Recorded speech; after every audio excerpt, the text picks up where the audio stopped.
Assalamualaikum warahmatullahi wabarakatuh. Bismillahirrahmanirrahim. Alhamdulillahirabbil alamin. Wassalatu wassalamu ala asyrafil mursalin wa qamalin nabiyina sidratul muhammadin sayyidina Muhammadin wa ala alihi wa sahbihi ajma'in wa ba'du. Ilahi anta maqsidi ridhoka matlubi atini mahabbataka wa ma'rifataka ya hadrati al-qadi yang syaitan dikalis Allah al-Fatihah. Alhamdulillah minasyaitonir rajim. Bismillahirrahmanirrahim. Alhamdulillahirabbil alamin arrahmanir rahim maliki yaumiddin. Iyyaka na'budu wa iyyaka nasta'in ihdinas siratal mustaqim siratal ladzina an'amta 'alaihim ghairil maghdubi 'alaihim waladdallin. Alhamdulillah wa syukurillah, kita panjatkan puji syukur kehadirat Allah Subhanahu wa taala yang mana karena izinnya Ar-Rahman Rahimnya kita bisa berkumpul lagi. Semoga niat hidup baik kita dikabulkan Allah, dimudahkan segala urusan dunia akhirat, dijauhkan musibah bala ini, diangkat menjadi lahir batin kita, keluarga kita dan cucu kita disolehkan oleh Allah, bahagia di batin akhirat. Amin ya rabbal alamin. Ikhwan alawat yang dirahmati oleh Allah, tadi diterangkan dalam Maqobah Syaikh Qadir itu bahwa Syaikh Qadir layang-layang di atas jamaah yang beliau pimpin. Ini perkataan ini Abah Aus mensikapi. Kata Abah Aus, pantas kalau Syekh Abdul Qadir melayang-layang. Waktu Abah pergi ke Baghdad melihat tempat yang begitu luas. Kalau Syekh Abdul Qadir di sebelah sono, jamaahnya muter seperti huruf U, jauh tempatnya, ribuan meter.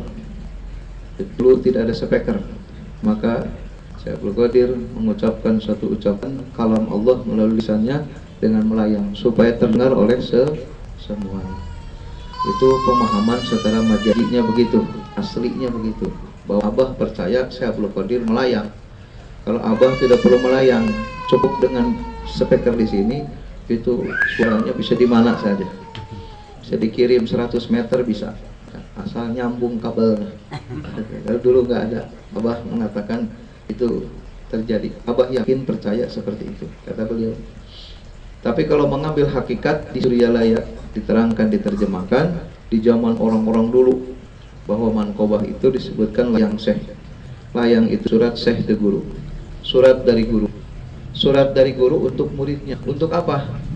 Untuk dicontoh. Untuk dicontoh supaya kita bisa mencontoh guru. Manqobah bukan hanya sekedar untuk Syekh Abdul Qadir, tapi untuk semua murid Syekh Abdul Qadir sampai hari kiamat.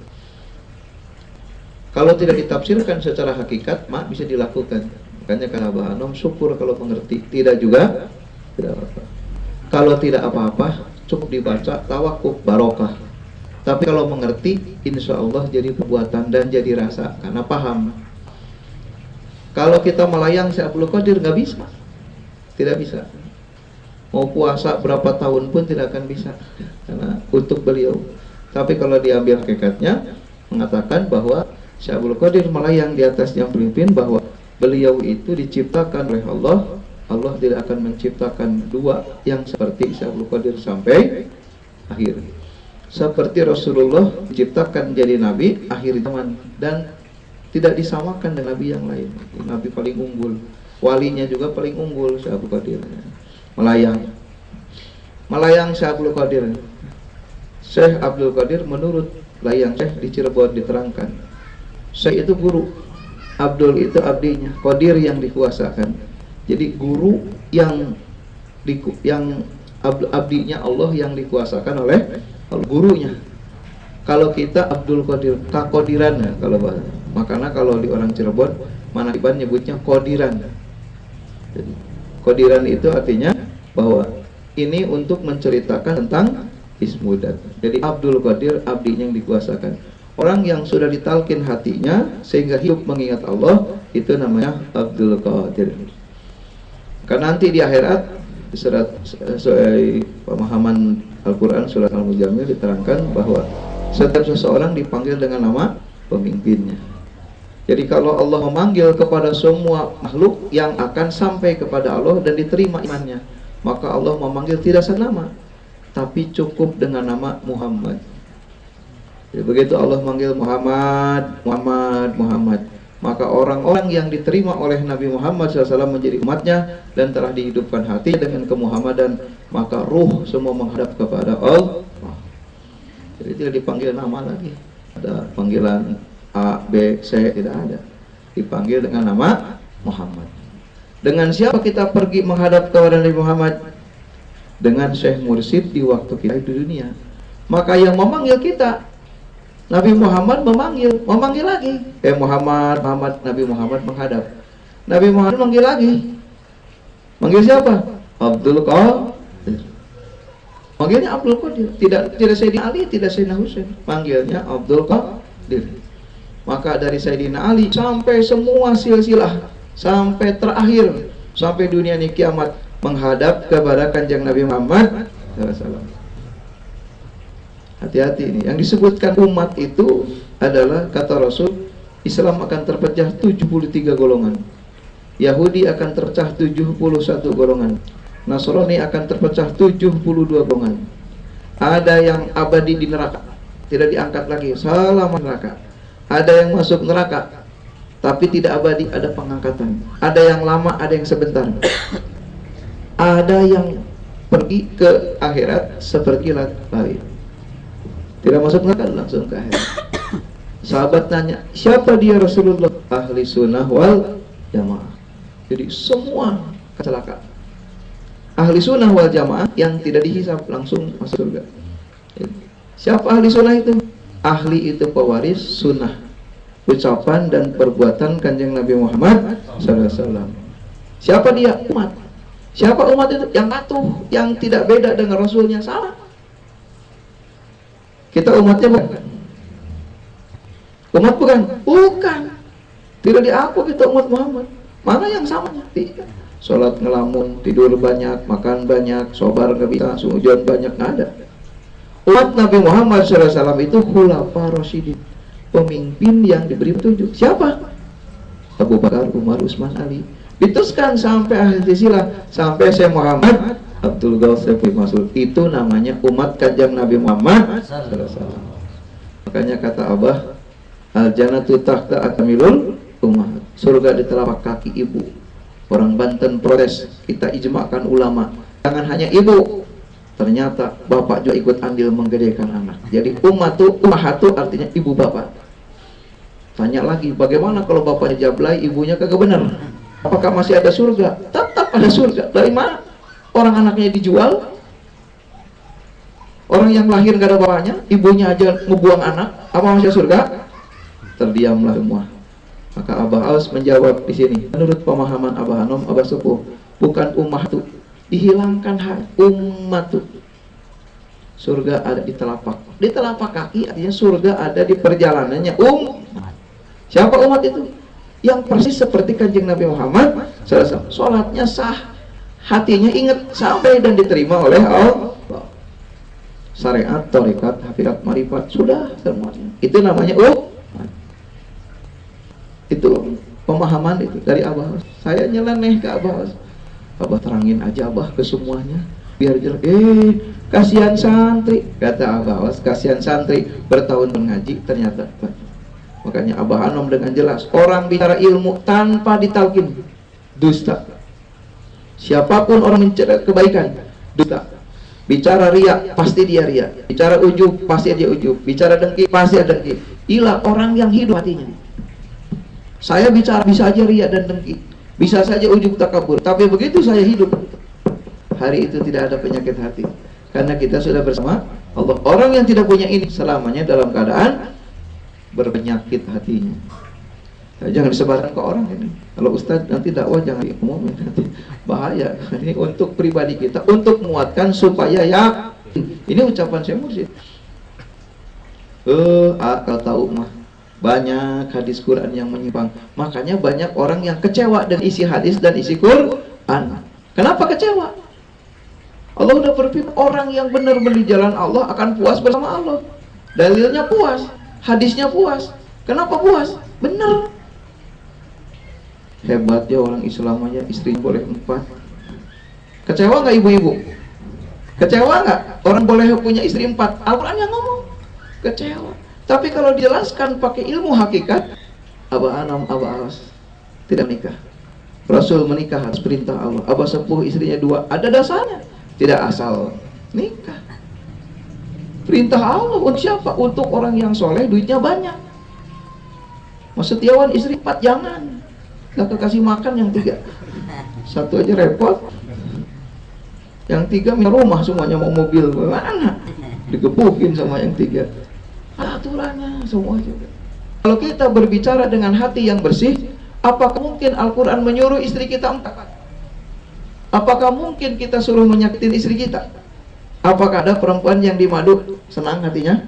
Nah, kalau itu perintah Allah harus menyenangkan. Allah berfirman, kalau engkau benar, tidak takut, imana saja takut. Berarti yang kita jalanin sudah sah.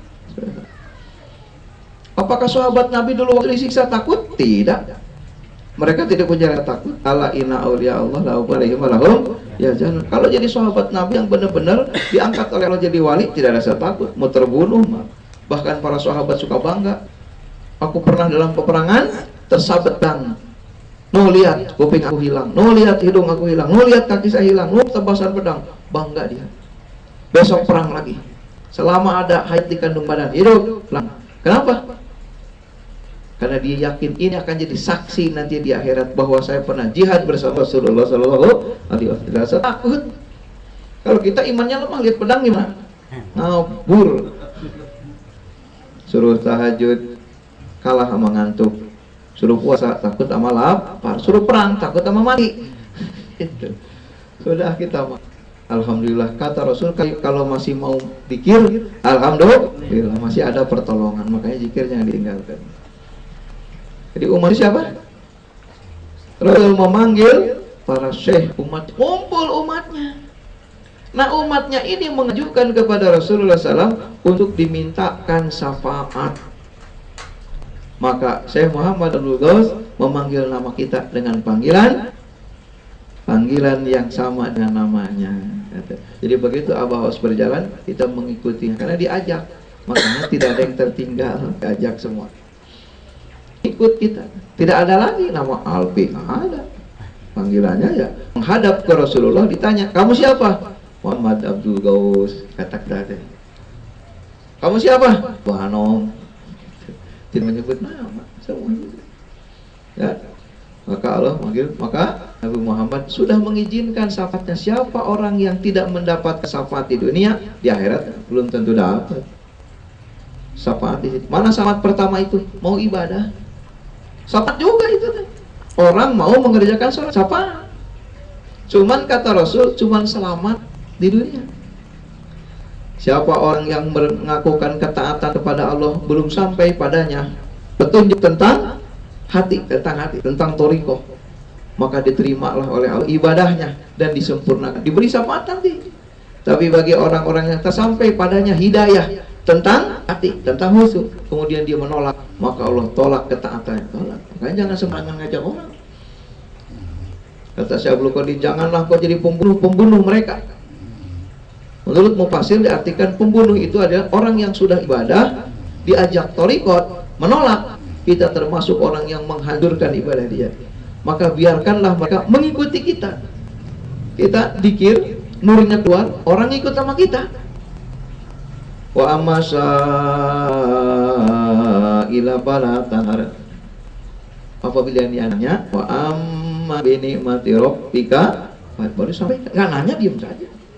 Kata Abang, kalau nggak ditanya jangan ngomong besar kepala. Orang nggak nanya cerita thariqat besar kepala. Tidak undang nggak usah ngomong, diam saja. Tidak dipanggil tidak usah pengen. Yang pengen itu besar kepala. Saya nggak disuruh dakwah nih sama Abah besar kepala. Saya mudah-mudahan suruh buat catatan besar kepala. Jadi suruh diminta. Tapi kalau diminta, alhamdulillah. Maksimal mungkin, sebisa mungkin. Seperti itu. Imam bukan kemauan kita, harus kemauan jamaah. Karena tidak akan sampai satu jengkal dari kepalanya ibadah nyampe ke langit kalau kita tidak yakin kepada imam. Ya imamnya ini harus senang kepada imam itu. Itulah ya. Alhamdulillah kita sudah mendapatkan. Itulah ya pentingnya dari Allah ke Nabi Muhammad, Nabi kepada para murid. Nah, makanya ahli sunnah itu para mursyid wal jamaah yang mengikutinya. Yang ngikut belum tentu benar nih, namanya ngikut. Kan kita juga punya temen 7, mobil isinya 8, suruh naik semua. Kan nggak nyenengin semua, ada yang nyebelin juga. Tapi nggak diajak, kasihan. Kayaknya kata Abah tidak akan terkejar, tapi tidak ada yang tertinggal. Bareng selama kita ada kata mau mengakuin mursyid kita. Cinta kepada Syekh Mursyid biarpun jelek. Di zaman Nabi ada namanya sahabat namanya Nuaiman. Nuaiman itu kerjanya mabok saja. Terus tukang lucu, jadi lucu. Belum pernah terus kata sahabat melihat Rasulullah kalau Nuaiman datang nggak senyum, pas senyum. Begitu datang dari jauh senyum, udah nunduk Rasul, senyum aja gitu. Kata Rasul, saya kalau lihat dia lucu, lucu. Jadi Rasul senang kepada yang lucu, lucu. Tapi dia selalu menangis ke Rasul, kan belum bisa berhenti. Jauh dari Rasul, duduk, bisa pulang ke rumahnya, mabok lagi. Nuaiman gitu. Nuaiman itu nyebelin, tapi Rasul sering senyum. Cerita sodakoh, Rasul cerita tentang sodakoh. Kata Nuaiman, saya mau orang miskin, mana bisa sodakoh, pengen sodakoh. Punya ide. Dia beli domba. Kita beli domba, ditanya, berapa harganya? Sekian. Nanti saya disuruh Nabi nih.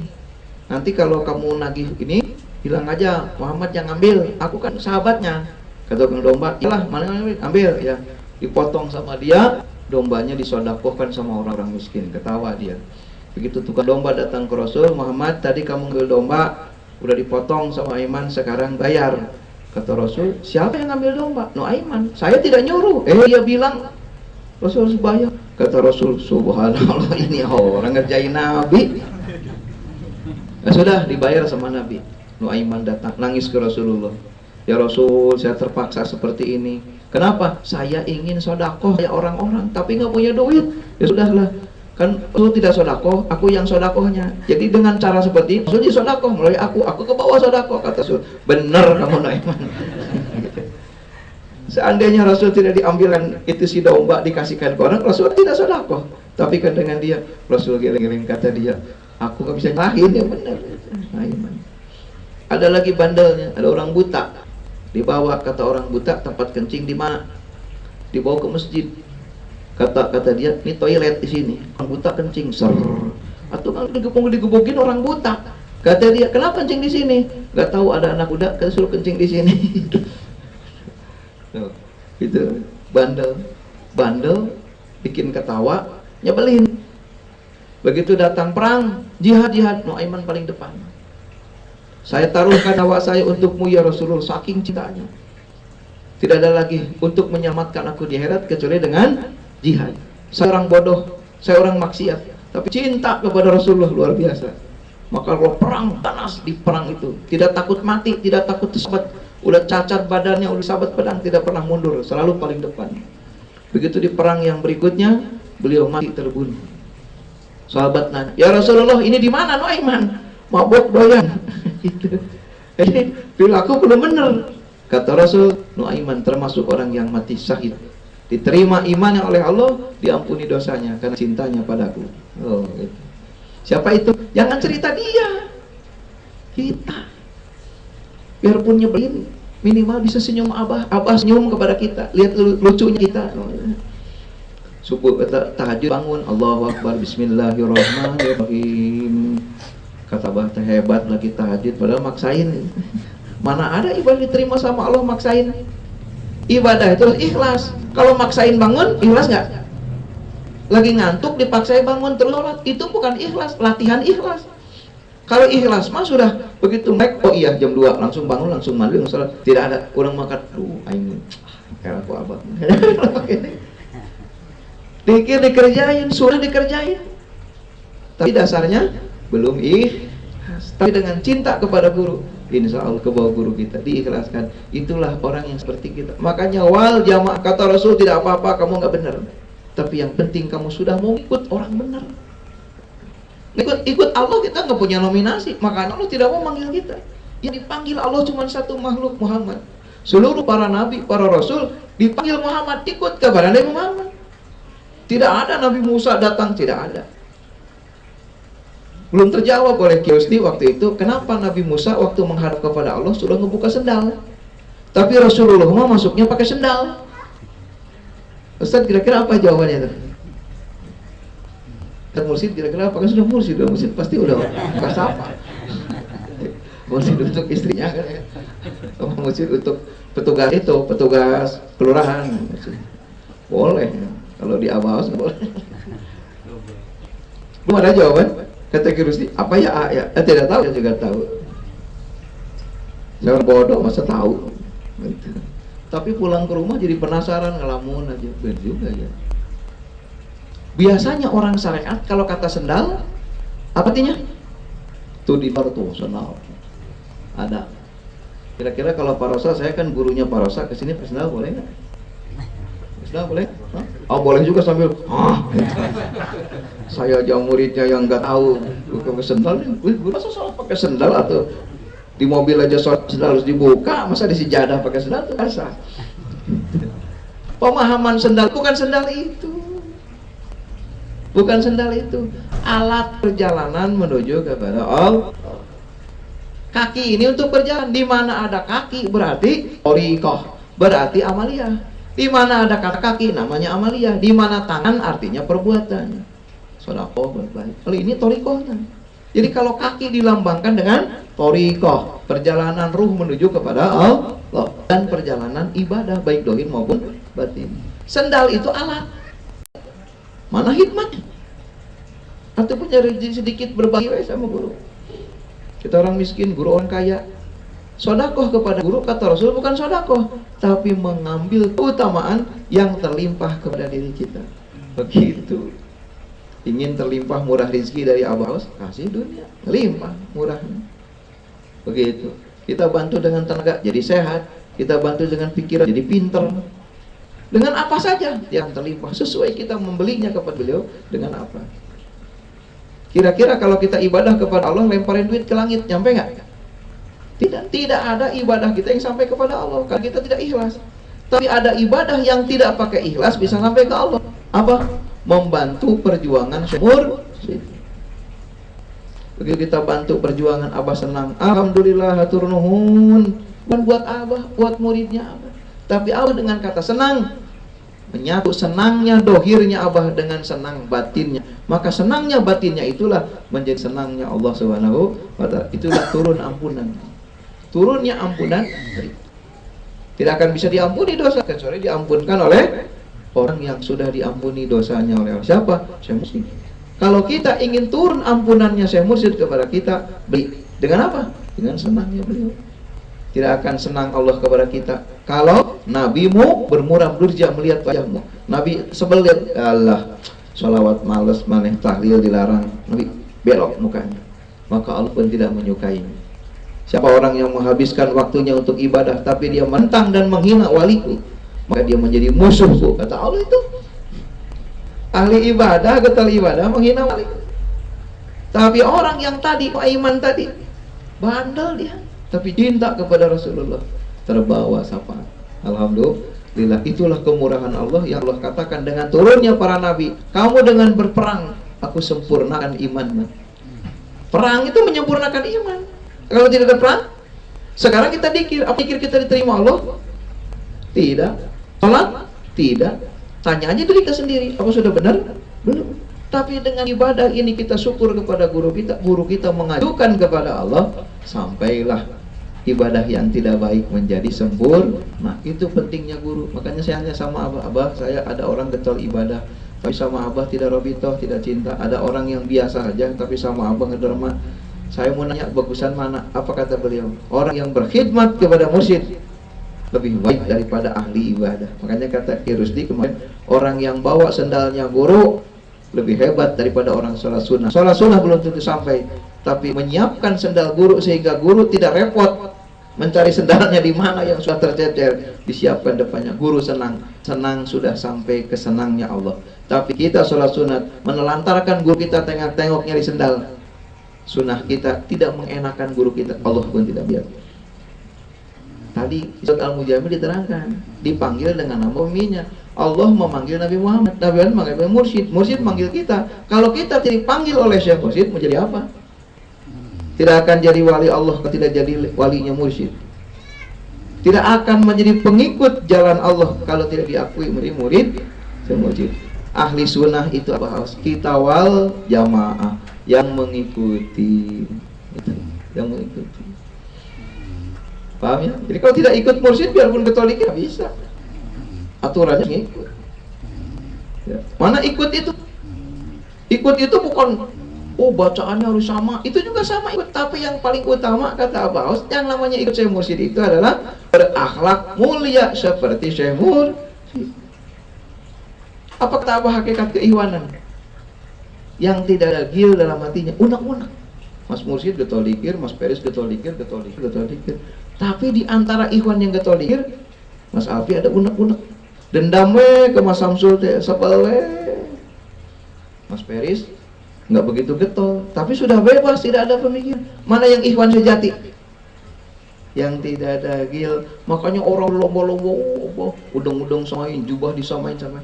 Abah sudah bicara, aslinya orang mengikuti Syekh Mursyid bukan itu, tapi itu juga bagus untuk robitoh.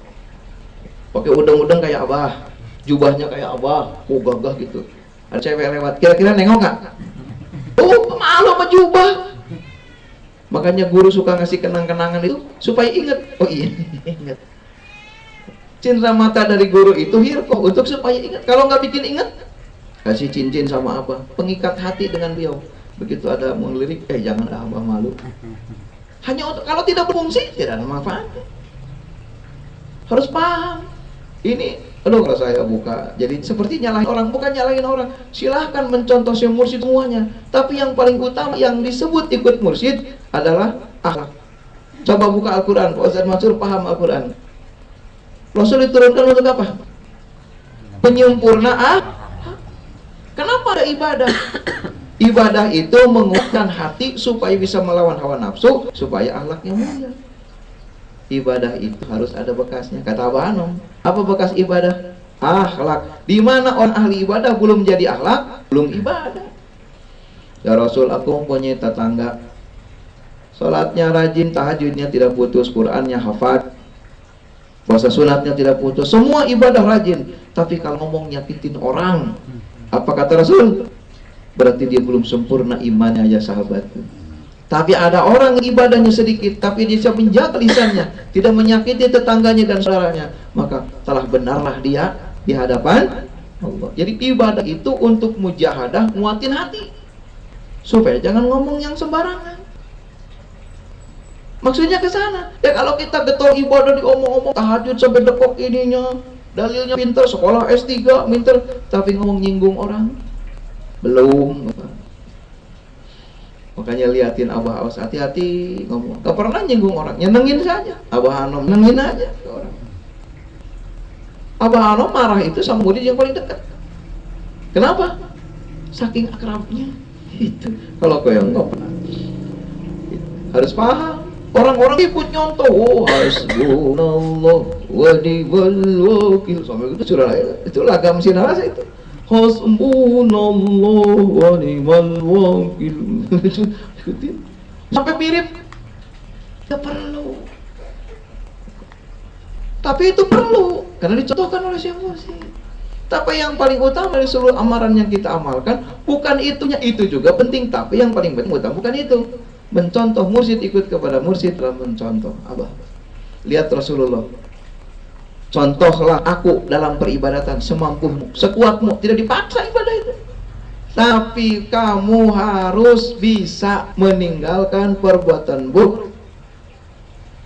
Bisa. Yang ditinggalkan oleh Rasul.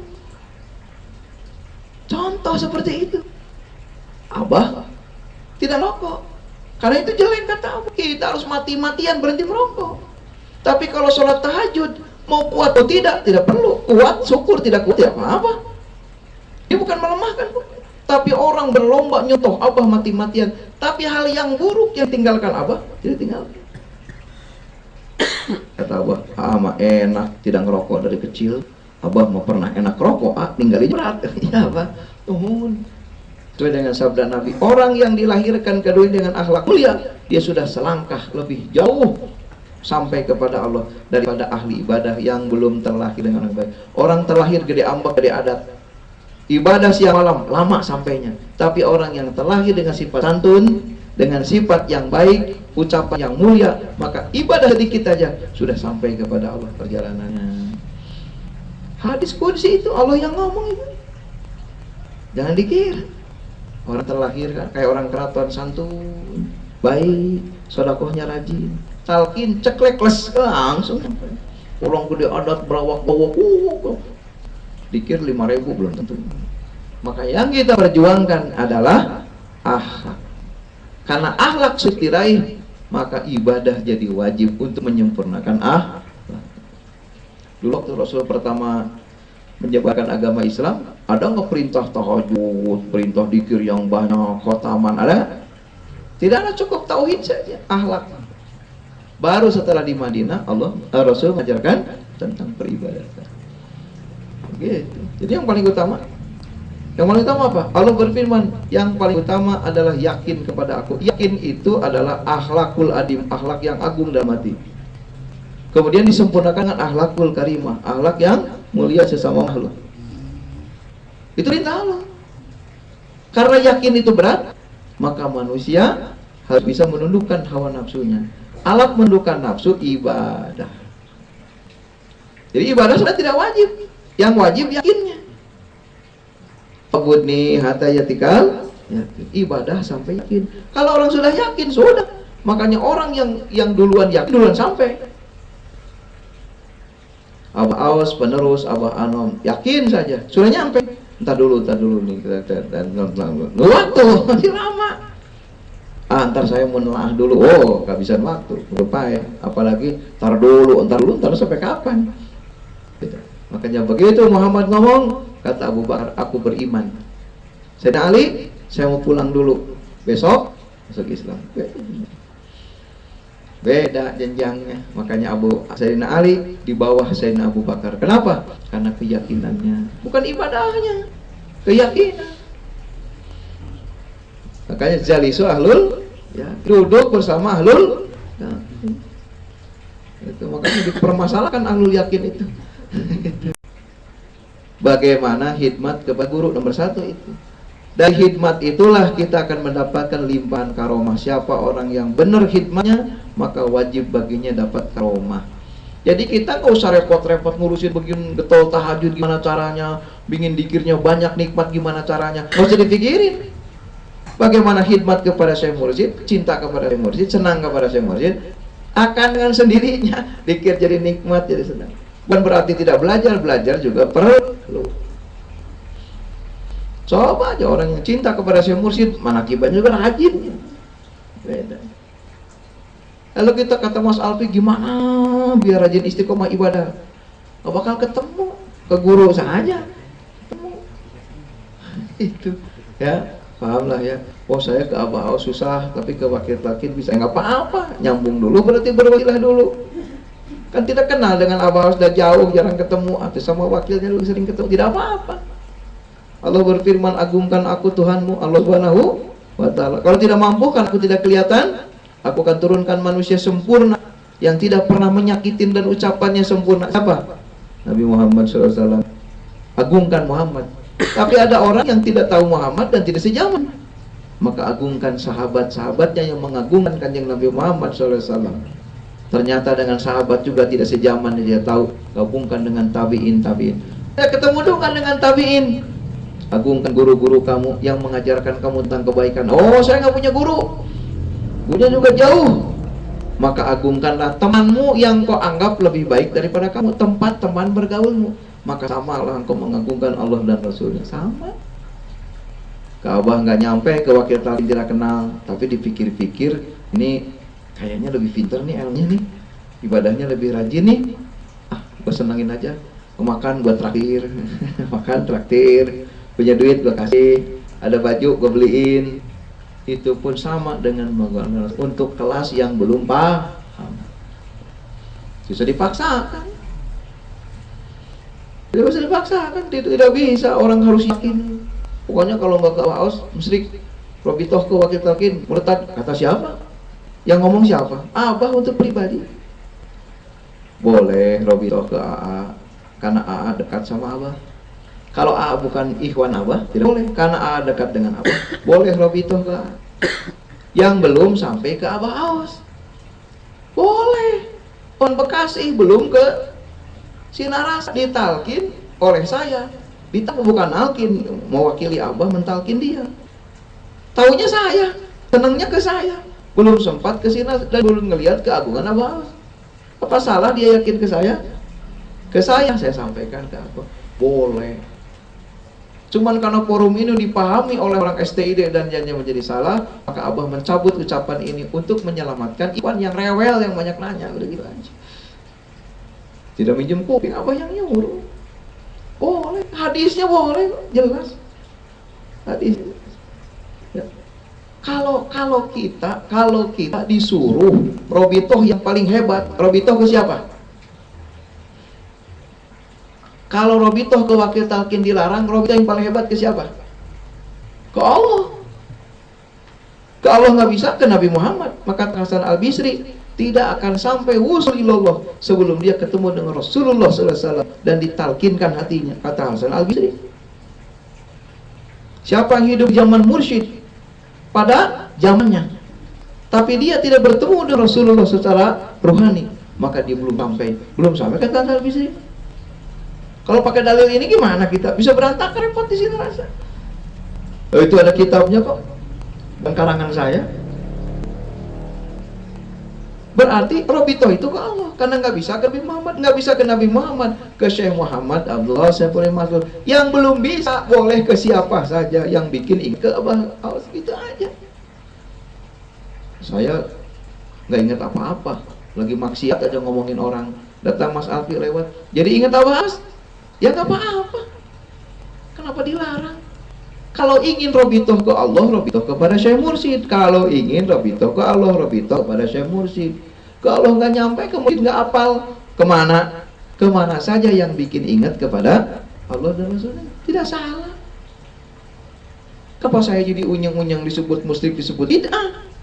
Orang Abah yang nyuruh bagi orang yang belum bisa. Yang belum bisa, kalau sudah bisa, jangan. Kata Pak Rosa, saya mah bisa ke Abah dengan pengen ke A, tolol itu namanya. Kalau sudah bisa, jangan. Ah, saya mau udah bisa ke Allah, ya udah ke Allah saja. Itu, paham tidak? Kan saya bilang di Sukabumi, boleh kamu tidak perlu punya mursyid yang hidup, tidak perlu, boleh. Asal peninggal Abah Anom, kamu jangan bikin dosa lagi. Boleh, apa-apa, jangan bikin dosa lagi. Kata dia, nggak mungkin Kiai, kan nggak mungkin, harus punya pembimbing jasmani dan rohani. Kata Mubalik dikatakan, ya, kalau sudah bisa ngobrol dengan Allah, dengan Nabi Muhammad, dengan Abah Anom, tidak perlu Abah Anom, sendiri saja. Bisa nggak? Nggak bisa. Ya sudah, pakai yang hidup. Susah amat itu. Ya, alhamdulillah kita saya kasih pemahaman gitu. Pemahaman saya kadang-kadang dijangkau orang nggak paham karena udah dengki, orang dengki dengerin, jangankan yang buruk, yang baik saja jadi buruk, dengki apa aja jelek aja. Itu ya, namanya orang semua juga seperti itu. Tadi saya ingat tadi Syekh Ibrahim bin Adam lagi sholat isya, ingat kepada Syekh Ibrahim bin Adam. Syekh Ibrahim bin Adam berkelana dengan 6 temannya berkelana berjalan. Beliau 2 hari 2 malam tidak makan, lapar banget, akhirnya kena lemah. Teman-temannya yang 6 tertidur, daripada nggak makan, udah tidur aja lah, kata dia, udah tidur, jangan lanjutkan perjalanan, kita udah kuat nih, udah nggak makan, minum doang paling sedikit. Akhirnya pada lemas tidur. Saya Ibrahim bin Adam ditakdirkan oleh Allah punya fisik yang beda dengan yang lain, fisiknya luar biasa kuatnya, makanya terkenal wali yang paling kuat itu saya Ibrahim bin Adam, karena waktu jadi raja aja paling kuat, paling gagah badannya. Dia melihat sahabatnya berenam geletak, nggak tega. Akhirnya beliau keluar sendiri. Mencari apa? Mencari gandum. Begitu keluar, akhirnya ada orang yang nurunin gandum dari roda. Nggak ada mobil dulu, roda. Akhirnya kata dia, apakah engkau ikhlaskan apa yang tercecer ini aku kumpulkan untuk aku bawa? Akhirnya setelah itu silahkan, suka pakai ganco gitu kan, ada yang jatuh gitu ya. Nah itu ditadangin oleh Ibnu Adam, dan yang kotor-kotor yang nyampur sama pasir beliau bawa. diikhlaskan boleh. Bawalah dia satu mangkok itu kuali, itu dibawa, dicucilah oleh dia. Begitu dicuci, dibawa pulang. Begitu dibawa pulang, kata dia, aku tidak akan membangunkan sahabatku sebelum gandum ini bisa dimakan jadi bubur. Udah dia bikin bubur gitu, bikin buburnya beres, udah ini temannya dibangunkan. Ya sahabatku, bangunlah, makanlah gandum ini. Begitu terbangun, wangi gandum, wah rebutan makan. Akhirnya gandum itu dihabiskan. Saya Ibrahim Adam tidak kebagian habis sama temannya. Apa kata temannya? Hei Ibrahim Adam, dasar lu pengkhianat. Kamu enak-enak, aku disuruh tidur, kamu udah kenyang makan gandum di luar. Pengkhianat kamu, kata temannya. Sudah jangan dikasih, habisin aja. Kata yang satunya lagi bilang gini, kamu kenapa waktu aku nyuruh tidur, aku tidur, kamu keluyuran keluar? Kamu nyari kenyang sendiri padahal kamu tahu tempat gandum itu di mana. Dasar pengkhianat. Dibencilah Ibrahim Adam dengan sahabat. Ibrahim Adam tidak ngomong, diam saja. Karena diam itu adalah jawaban. Orang soleh dipitnah, diam itulah jawaban. Tidak usah menjelaskan, karena ini sudah kemasukan setan. Semuanya marah. Akhirnya Ibrahim Adam itu ditendang oleh temannya, diusir oleh temannya. Karena menyangka temannya itu sudah kenyang makan gandum, ini masih sisanya katanya. Kamu bawa sedikit untuk berenam, sedangkan kamu sudah lu fitnah luar biasa, diusir lagi. Padahal saya Ibrahim Adam saking sayangnya ke sahabatnya, suruh tidur, dia mencari sampai muter jauh sampai membuat buburnya untuk makan temennya. Tapi datangnya jadi fitnah. Kira-kira kuat nggak kalau kita digituin? Kira-kira lu udah guru sih modal lah, udah. Tapi saya Ibrahim katakan, apa doanya? Allah, ampunilah sahabat-sahabatku karena dia tidak mengerti dan tidak tahu. Gitu. Hanya itu doa dari saya Ibrahim. Itulah. Makanya Allah akan menguji kepada kamu orang-orang yang benar karena Tuhannya. Saya dalam hati saya uji coba di Futul Arifin. Saya menyebut nama Abah Aus, saya lihat 300 orang semuanya nangis. Nyalamin saya melihat wajah Abah semuanya menangis. 95% semuanya tersentuh. Apakah ada orang menyebut nama Abah Aus 300 orang hatinya menangis? Buktikan, bukan takabur, bukti. Kalau saya baca doa manqobah dikeluarkan robitonya, tidak ada yang tidak netes air mata. Saya buktikan di Bandung dulu di Hotel Papandayan. Saya nyebut nama Abah Aus, nama Abah Anom, semua menangis. Sampai besok nanti kalau Kiai Ali ke Bandung, kita semua harus bawa sapu tangan. Itu bukan main-main. Kecintaan kepada guru disimpan dalam hati, cuma tidak diumbar di mulut. Tapi orang-orang memfitnah saya pengkhianat apa? Sampai harus dibunuh, sampai harus apa? Itu ujian. Ujian apa? Ujian tauhid kepada Allah. Kalau kita benar dari hati yang paling dalam, kita tidak akan berhenti. Itulah yang disebut dengan sampai kepada Allah. Jadi hati-hati ikhwan wal akhwat. Palembang itu fitnahnya nyampe tuh SMS. Kayak kali menghina Abah. Ya. Padahal kita lagi maafah kepada Abah. Nah, itu contoh. Itulah yang ujian. Seperti sodako, sudah sodako dihina. Makanya saya Ibrahim Adam bagaimana begitu cinta kepada sahabatnya, tapi dipitnah oleh sahabatnya. Itulah yang namanya wusul ilallah. Kalau kita bagaimana? Berbuat baik pengen dibalas baik. Karena seperti itu. Karena kita belum mintanya kepada Allah. Setiawan lagi susah kasih duit, lagi pusing lah kasih duit, lagi pinjam terus sampai utangnya banyak nggak ditagih. Begitu saya punya butuh, datang ke Setiawan, gua ada butuh malu, kata Setiawan, enak aja, marah nggak? Diungkit nggak? Ibu bapak suka ngomong, kamu disekolahin dari kecil, diurut kasih makan, sekarang mana baktinya? Marah. Kenapa orang mengungkit pemberian kepada anak? Karena harapan belum kepada Allah, makanya anak akan menguji. Tapi orang yang benar-benar karena Allah, dia akan difitnah oleh orang yang diberi kebaikannya, maka Allah akan memberikan kasih sayang padanya, dan orang-orang yang membenci akan berbalik menjadi sayang. Saya heran Kiai Ali wakil takin Abah Aus, masa iya akhlaknya sebejat itu, mau ngelawan Abah Aus, mau menghancurkan si Narasa? Mana mungkin. Saya pengen tahu, biar gua pengen tahu. Main ke rumahnya, main rumahnya. Begitu kenal, nangis. Sekarang ya sudah, saya nggak pernah mau lagi. Itu Karena kita ke Allah, manusia kebaikan. Tapi kita kebanyakan kepada manusia. Kalau anak nggak berbakti kepada orang tua, Mas Alfi ngomongnya apa? Kamu diurus, nah itu udah lupa sama Allah. Harusnya apa? Ya Allah, anak saya tidak berbakti kepada saya, ampuni saya. Karena saya juga belum berbakti kepada Allah, ampuni. Di mana kita jelek diampuni oleh Allah, anak pun akan minta maaf kepada bapaknya. Itu. Kalau benar-benar itu. Makanya kadang-kadang kalau anak guru itu suka ada yang bandel satu, yang baik satu gitu. Itu perbandingan, memang seperti itu. Abah Anom punya anak namanya Kang Uus, ngedebat aja. Begitu meninggal dunia, kata Abah Anom, sepi, kata nggak ada lawan, nggak ada partner cekcok. Dulu pas nanya, ya lah, alhamdulillah ya. Sepi kalau nggak ada yang fitnah, sepi, kurang seru. Ibarat petinju nggak kering gimana? Pegel badannya. Tukang main bola nggak main-main gimana? Pegel sama. Ada ya. Tukang tinju itu nggak kena pukul itu. Kalau kita ngeliat petinju benjol-benjol, kasihan nggak? Dia mah seneng. Cobain aja latihan bela diri, coba. Kalau nggak diaduin, saya aja keranjingan, latihan baru sebentar aja. Kalau sawah berantem, lama-lama kok saya jadi begini, berhenti.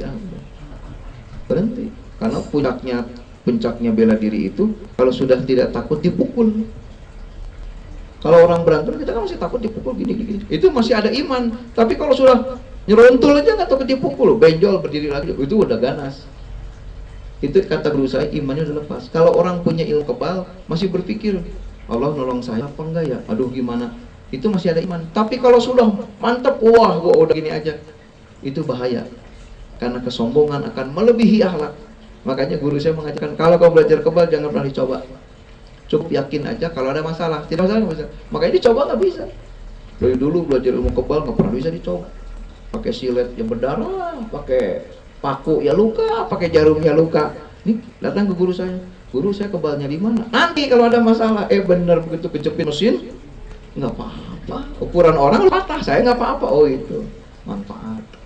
Itu namanya ilmu Allah. Ilmu yang lain silahkan. Kata guru saya, kalau mau buat pamer, saya masukinnya jin ibrit, mau ngisinya pakai gabah. Akang juga punya ilmu hitam, mau. Terus gimana? Susah usaha, susah rezeki. Oh enggak mau gitu. Okay. Yang ini ilmu dikir dari Allah, namanya itu apa? Hodamul ayat, bukan hodamul jismulatif. Jadi hodamnya dihadirkan. Ya sudah, insya Allah ada masalah selamat. Jangan pengen bacok kebal, tapi jangan ketemu, jangan ngebacok. Tidak ketemu dengan yang bacok, bukan pengen dibacok. Kalau orang isinya jin, pengen dibacok terus kebal, kelihatan sama orang. Itu ilmu tidak baik. Ya sudah. Dipikir-pikir, dibolak-balik. Kiai, saya udah berapa tahun ini tiap hari puasa wirid. Pikir-pikir lihat orang berantem takut, terus nggak sakti. Kata dia, yang nyuruh sakti siapa? Ya saya kan pengen jadi jagoan. Kalau jadi jagoan itu tersesat. Gitu. Terus ya gimana? Makanya kata guru, jangan banyak ilmu kesaktian, ibadah. Tapi harus punya kesaktian, tapi ibadah. Oh iya. Ya dah. Pengen tahu orang paling sakti siapa? Orang sabar. Oh iya dah. Nah kayak waktu saya datang ke guru saya, menurut firasat kamu udah ketemu kiai menghina kamu habis-habisan. Siapa? Ki Jujun katanya. Oh iya, kata guru saya. Ada isian ilmu nih katanya. Minyaknya harganya 1.200.000, minyaknya doang. Nah, terus gimana kiai? Mau diisi? Iya dah, boleh lah. Apa saya ada duit nih? Apa 2 juta juga apa-apa isi. Isinya apa? Mau buat ngebales, buat lawan, orang marah muntah darah. Enggak, saya mau jadi sabar. Alhamdulillah kata. Ya sudah diisikannya khodam sabar, masukin. Bener balik dari guru saya sehari ke Sinarasa, bombardir rumah aja Jujun. Dihina, bilang goblok, dibilang buta huruf, dibilang aduh, setengah jam 25 menit, alhamdulillah. Tapi saya bisa senyum bener. Kata guru saya, ada yang berbisik di hati. Ada. Ngomongnya apa? Sabar. Allah mengampuni dosa kamu. Sabar. Allah mengabulkan semua hajatmu. Sabar. Keluargamu ditolong oleh Allah. Sabar gitu. Jadi kamu dengerin siapa? Dengerin hati saya aja. Alhamdulillah. Udah aktif ramai gitu. Ilmu itu begitu kata dia. Alhamdulillah. Jadi kamu jangan pengen jadi jago. Kata guru saya. Kalau pengen jadi jago, jadi orang sabar. Alhamdulillah. Ya, sekarang kalau dulu Pak Imam diisi pengen apa? Kebal. Sekarang diisi pengen apa? Pengen sabar. Gitu. Itu yang masuknya malaikat itu. Malaikat sabar. Sabar. Alhamdulillah. Guru tahu itu. Ketika kamu besok dipinta orang benar. Siapa? Ki Jujun gitu. Tahu itu. Alhamdulillah ya. Kasih ilmunya, dipancing sama gurunya seilmu nih. Mau ngebalas enggak tanya, biar dia muntah darah. Jangan, saya bilang. Alhamdulillah lulus. Mungkin lulus tuh begitu. Kalau ngikutin nafsu pengen, tapi ya alhamdulillah. Benar terkabul. Dapat ini, dapat semuanya jadi baik. Anak saya jadi soleh, suruh pesantren mau. Isi saya ya alhamdulillah baik, keluarga jadi ikhwan jadi baik semua. Itu buahnya. Amin ya rabbal alamin. Syukur yang terhingga kita sudah ikut guru mursyid kita, dan kita akan pun kita jelek, kalau bersama guru kita tidak ada yang jelek, semuanya jadi baik. Siapapun kita ibadahnya tidak sempurna, kalau bersama Syekh Mursyid jadi baik dan sempurna. Amin ya rabbal alamin. Ada yang mau nanya? Biar pas ke jam udah waktu 5 menit. Ada yang mau nanya? Kalau tidak ada berarti saya sukses dakwah. Nah, tidak yang nanya, berarti kan udah paham semua. Ada yang mau nanya? Tidak ada? Alhamdulillah. Berarti hari ini saya dakwah 55 menit, sukses, ngerti semua. Nanti kalau diuji harus paham. Besok ya, jadi sabar. Jadi sekali lagi berulang-ulang, kita yang namanya ikut guru adalah mencontoh akhlak beliau. Ya. Kata Rasul, maukah kamu diberitahu keutamaan yang paling utama daripada khusyuknya sholat, daripada mati syahid di jihad fisabilillah, sedekah yang ikhlas, haji yang mabrur, puasa yang mabrur? Kata Rasul, mau? Apa itu ya Rasulullah? Menjaga lisan dari menyakiti hati saudaramu. Jadi paling gede nilai keutamaan menjaga lisan, jangan sampai nyakitin orang. Kalau orang sudah bisa menjaga lisan dan nyakitin orang, kamu sudah mengerti hakikatnya ibadah. Ya. Jangan bangga, getol dikir. Saya getol dikir, getol ini.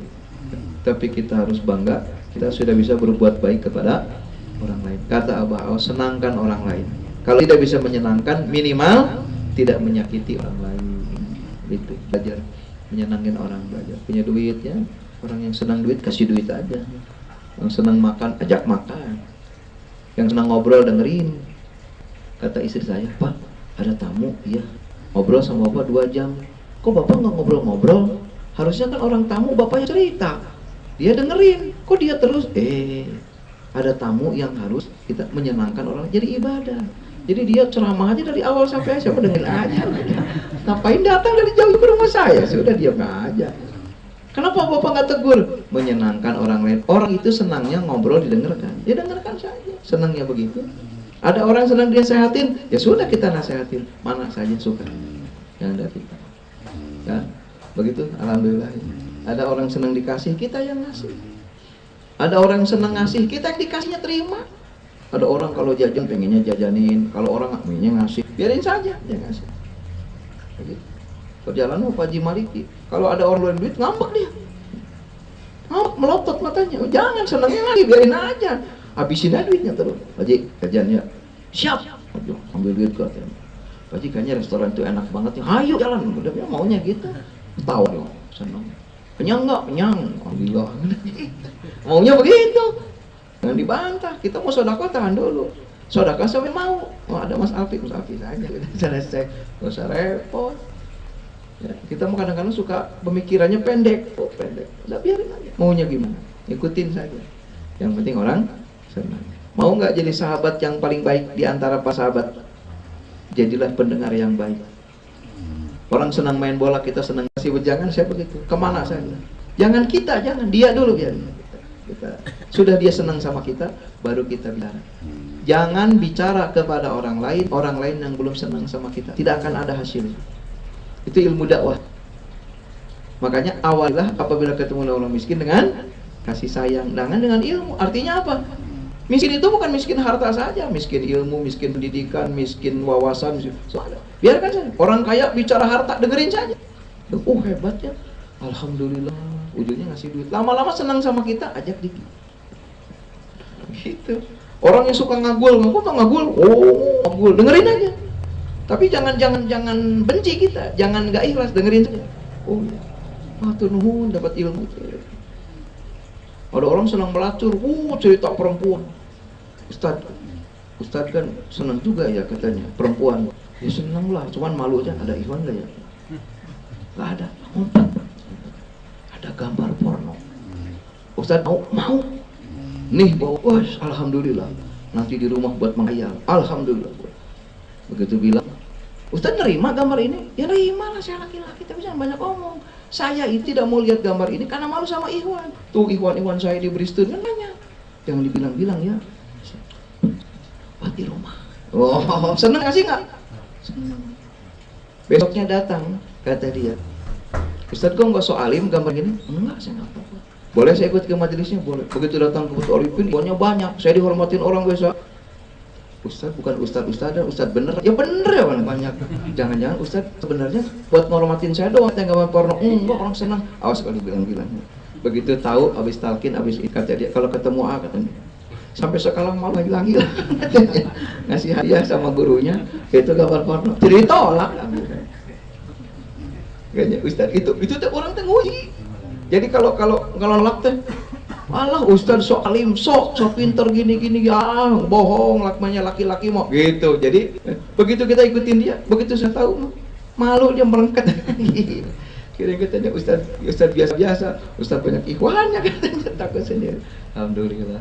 Ayah sampai sekarang, nah, dia narkoba, sekarang belajar sholat, berhenti rokok, berhenti narkoba. Mana ada narkoba gitu waktu di Alkowiu, Ringki aja begini. Narkoba itu, kata dia, saya baru nemu katanya. Kiai gak beda-beda orang narkoba sama orang soleh disamain, ajak makan. Sini duduk sama saya sih, mau kondunya senang dia. Kata dia, bilang istrinya, saya berhenti katanya, mau lemes, mau pingsan gak apa-apa, gak mau kawan sabu-sabu lagi, mau tobat katanya gitu. Malu, guru gue baik banget. Oh gitu. Bukan memuji, bukan. Kalau kita kadang-kadang orang-orang yang gak sholat, yang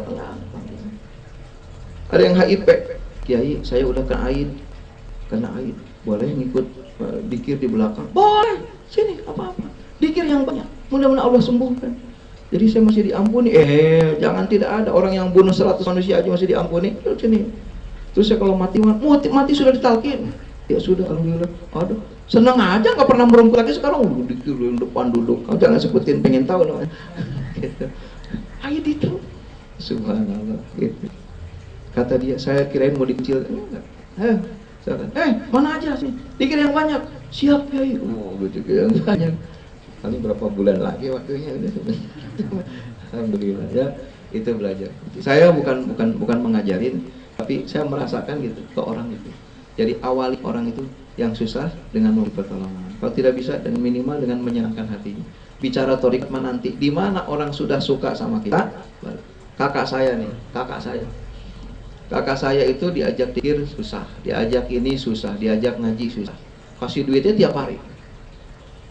Kata kakak saya, baik banget sama saya, ngasih duit mulu. Saya kan banyak duit, saya kan kerja lagi. Jangan, saya kan kerja. Kamu kan nggak kerja, masih nganggur. Saya kasih duit. Kalau saya ada pertanyaan, permintaan, kalau saya ingin balas budi, yang kamu bikin senang apa? Apa kamu laksanakan? Iya. Saya nggak perlu balas budi, yang penting kamu udah biarin aja. Enggak, saya mau bener janji. Sumpah? Iya, saya sumpah. Pokoknya apapun yang berat saya jalanin. Yang penting kamu seneng, karena saya nggak bisa nyenengin kamu, ngasih duit mulu. Ya sudah, saya bilang gini, mau nggak ke tahun manakiban? Kakak saya mau ngang kepala, manakiban ya? Iya. Boleh dah, itu manakiban. Sekarang nggak nemu manakib sampai alfa di kantornya udah. Senang manakiban. Kalau nggak manakiban pusing gitu. Tuh, alhamdulillah. Teknik itu. Jadi punya apa tadi? Udahlah ya. Syukur alhamdulillah. Ini untuk ikhwan, untuk syiar thariqat, caranya seperti itu. Jadi kata Abu Hanum, kalau nggak ditanya jangan ngomong. Yang ngomong belum ditanya, dengar kepala. Kita belum jadi contoh, belum jadi kesenangan orang, sudah ngomong, sudah senang baru ngomong. Alhamdulillah. Semua untuk semuanya, untuk membawa saudara kita kemana saja. Kalau kita belum jadi figur yang menyenangkan orang, hati-hati, jangan bicara gagal di awal, gagal selanjutnya. Jangan sampai gagal di awal. Di awal sukses, ujungnya amin ya rabbal alamin. Akhirul kalam, sampaikan kurang lebihnya saya mohon maaf. Assalamualaikum warahmatullahi wabarakatuh.